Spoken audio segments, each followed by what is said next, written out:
and welcome to lectionaryq. I'm Dennis Sanders. I'm the pastor of First Christian Church, Disciples of Christ, located in Roseville, Minnesota. And the Q, as I like to say in every podcast, stands for questions, because that's what we do every week. We take one of the scriptures from the Revised Common Lectionary, and we ask some questions.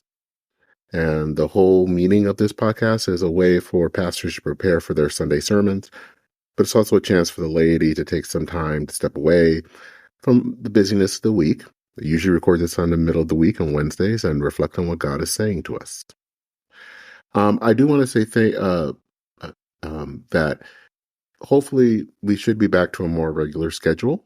I do want to kind of share why the last few weeks I didn't know if I was going to be able to make a podcast or not. And that was because about 2.5 weeks ago, my mother died.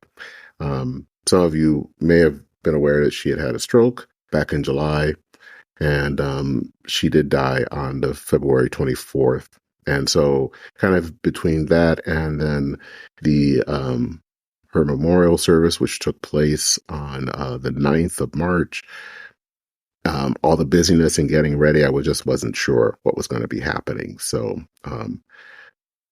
hopefully I should be back on a more regular schedule. Of course, end of the memorial service, and there will be a burial later on. She actually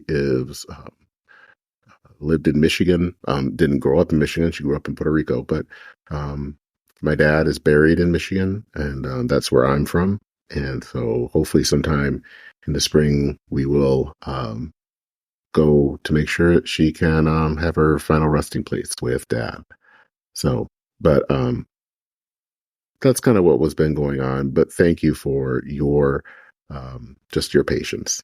And for this podcast, these are the questions and reflections that we'll be looking at for this coming Sunday, which is March 17th, 2024, the fifth Sunday in Lent.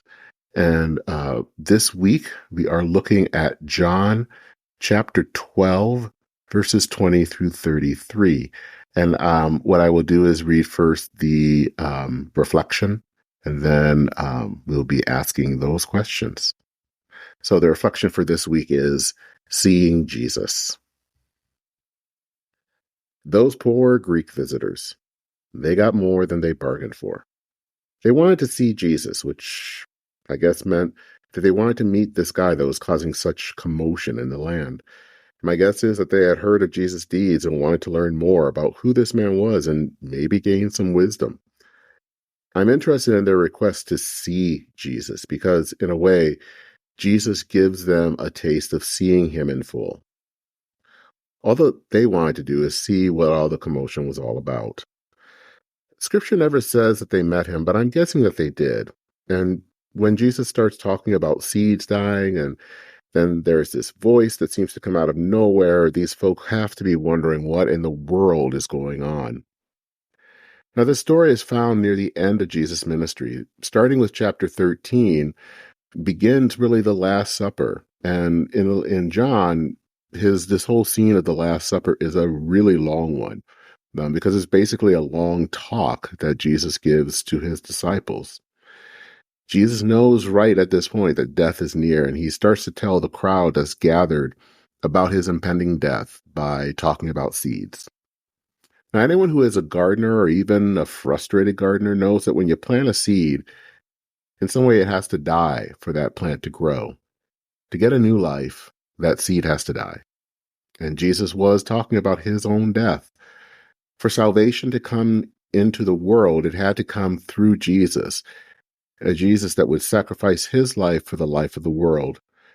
The death of Jesus wasn't the end, though. Just as a plant loses its leaves in the fall, lies dormant throughout the winter, and comes back to life again in the spring, so too will Jesus come back to life on Easter morning. Death doesn't have the last word. Now, as I read the scripture and started to put together this reflection, I'm reminded of the song by the Irish band U2, Pride in the Name of Love. This 1984 hit was really a song about Martin Luther King, but it's interesting that they wove in talk about Jesus in the song, and I don't think that was by accident. Martin Luther King, of course, wasn't Jesus, but he lived a cross-shaped life like Jesus, a life that was lived for others to the point of giving his own life on a hotel balcony in Memphis. Theologian Andrew Root talks about how our lives, used to not end when we die. Now, in our modern day, our lives end at death, or at least we think that that's when they end. And so, as people, we are busy trying so hard to amp up our lives, to make a difference, to promote ourselves. But death isn't the end of life. It wasn't the end for Jesus, and it doesn't end for us. And that's something that I'm taking to heart more these days in the aftermath of my mother's recent death.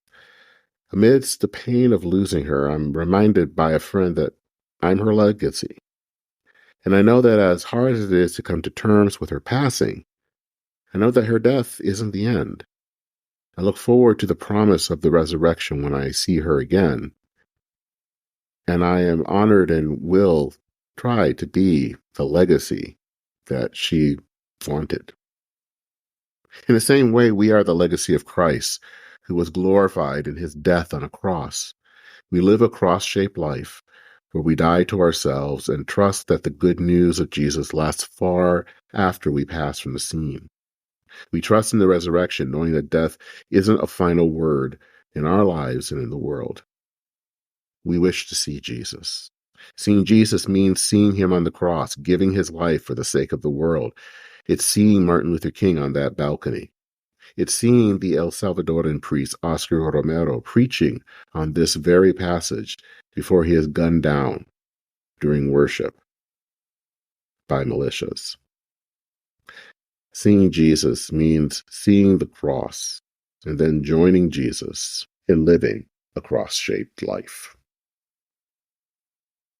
So here are the questions for this week.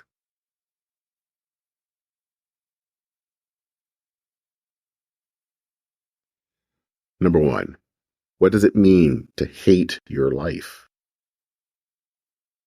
And what ways can one lose their lives? Number 2, what does it mean when Jesus says, Father, glorify your name? And number 3, why did Jesus say that the voice came for the sake of the crowd? So, what are your questions? And what are your answers? If you're feeling brave, why don't you send me your question or answer? And you can send that to lectionaryq at substack.com. That is it for this episode of Lectionary Q. If you want to find out more and listen to this episode, past episodes, and to subscribe, go to lectionaryq.substack.com. And I'd also suggest that you consider listening to my other podcasts that I do, Church and Main. That is a podcast I do on the intersection of faith and modern life. And the latest episode, which I will actually share for people who are subscribed to Lectionary Q, is with Joy J. Moore, who is a professor at Luther Seminary, which happens to be my alma mater in St. Paul. It's a really engaging interview where we talk about some of the modern issues that are in our culture and also on race relations. And so if you're interested, please go to the website, which is churchandmain.substack.com. And you can find out more in the show notes. Again, that's it for this episode of Lectionary Q. I pray that these questions and reflections will open the scripture and allow you to connect with God and to share the good news. I'm Dennis Sanders, your host. Take care, Godspeed, and I will see you very soon.